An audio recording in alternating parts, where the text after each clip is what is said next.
Assalamualaikum warahmatullahi wabarakatuh. Waalaikumsalam warahmatullahi wabarakatuh. Selamat pagi anak-anak. Jika pertemuan sebelumnya kita membahas tentang pendapatan negara. Nah, pada hari ini kita akan belajar tentang belanja negara. Coba Bapak tanya, Gali pasti dikasih uang kan sama orang tua? Kira-kira uang itu buat apa, Gali? Kalau saya sih Pak, ya buat jajan. Kalau nggak beli buku. Kalau ada lebihnya untuk ditabung. Jadi gini Pak, tadi kan kami diskusi nih Pak. Jadi ada tuh Pak, orang tuanya tuh gajinya besar Pak karena kerjanya di kementerian. Ada juga sih Pak yang menjabat. Ada juga yang kakaknya dibiayai oleh pemerintah Pak.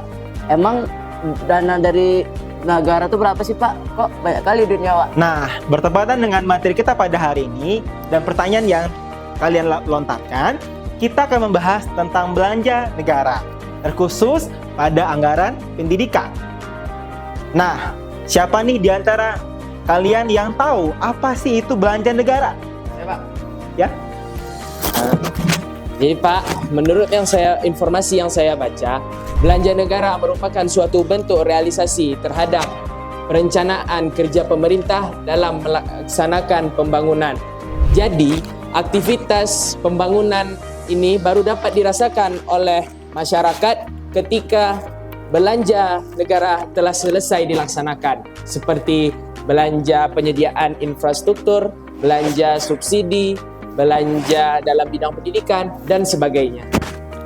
Oh, jadi berarti dana pendidikan seperti beasiswa dari pemerintah itu ditanggung APBN ya Pak? Soalnya kakak si Fajri ini Pak, dia kuliahnya di beasiswa gitu Pak dari pemerintah. Baik anak-anak, seperti yang tadi teman kalian sampaikan, salah satu bentuk anggaran belanja pemerintah adalah anggaran pendidikan. Nah, pemerintah telah menganggarkan dana pendidikan dalam APBN sebesar 20%.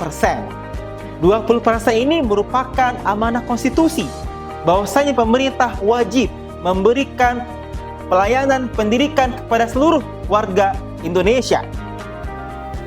Anggaran pendidikan tahun 2023 sebesar 612,2 triliun rupiah. Nah, ini berarti pemerintah berkomitmen untuk memberikan akses pendidikan kepada seluruh warga Indonesia. Tujuannya agar seluruh warga Indonesia merasakan pendidikan dan SDM Indonesia menjadi manusia yang unggul dan berdaya saing. Jadi Pak, anggaran pendidikan sebanyak itu sama negara buat apa aja Pak? Anggaran pendidikan tahun 2023 sebesar 612,2 triliun tadi dialokasikan lagi menjadi 3 jenis penyaluran. Yang pertama, belanja pemerintah pusat sebesar 237,1 triliun. Ini digunakan untuk program PIP, Program Indonesia Pintar, KIP Kuliah, dan tunjangan profesi guru non-PNS. Yang kedua, transfer ke daerah. Transfer ke daerah ini sebesar 305,6 triliun rupiah. Ini digunakan untuk dana BOS, biaya operasional sekolah, BOP PAUD, dan BOP pendidikan kesetaraan. Nah, yang ketiga adalah dana abadi. Dana abadi ini sebesar 69,5 triliun rupiah. Ini digunakan untuk dana abadi penelitian, dana abadi perguruan tinggi, dana abadi pesantren, dan dana abadi kebudayaan. Nah, kata Bu Menteri kita, Ibu Sri Mulyani mengatakan bahwa anggaran pendidikan tahun 2023 merupakan alokasi anggaran terbesar dibandingkan anggaran pendidikan tahun sebelumnya. Pak, izin bertanya Pak, kan salah satu program pemerintah kan PIP dan KIP kuliah nih Pak. Itu untuk siapa aja Pak? Untuk seluruh pelajar Indonesia Pak? Soalnya kok saya nggak dapat.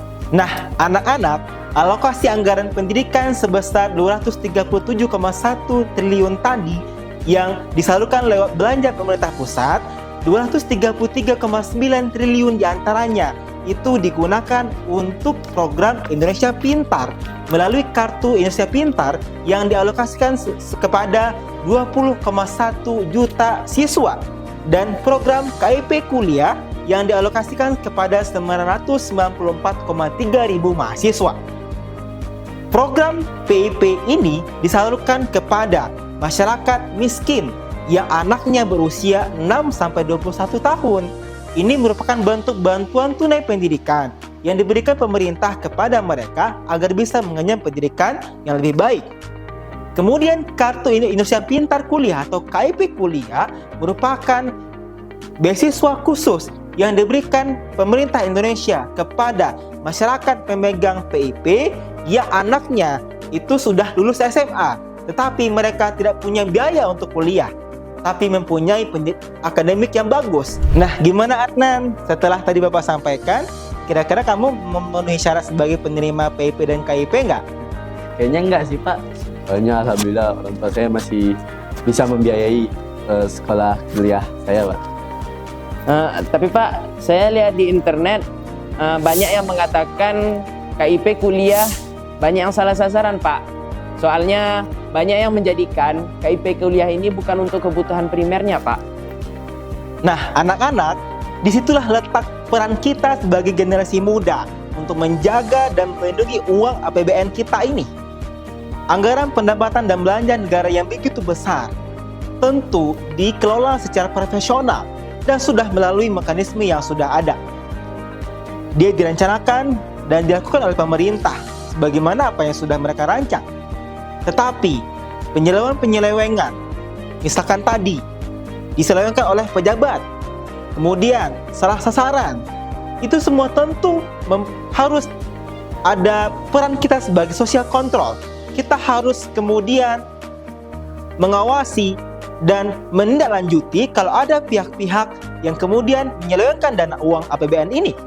Jadi, sebagai generasi muda, apakah kalian siap menjaga dan melindungi uang kita? Siap.